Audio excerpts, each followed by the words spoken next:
There seems to be this misconception that waiving the home inspection will make your offer stand out. Waiving the home inspection in a competitive market may be tempting, but it's something that could possibly cost you hundreds, maybe even thousands of dollars down the road. You should always be aware of what you're buying, blemishes and all.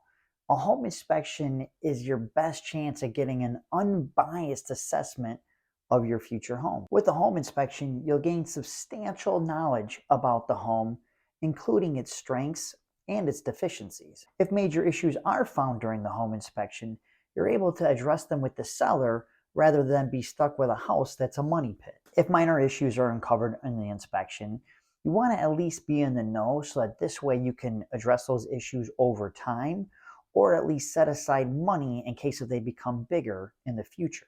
In a tough market, there are other ways that can make your offer stand out that are far less risky.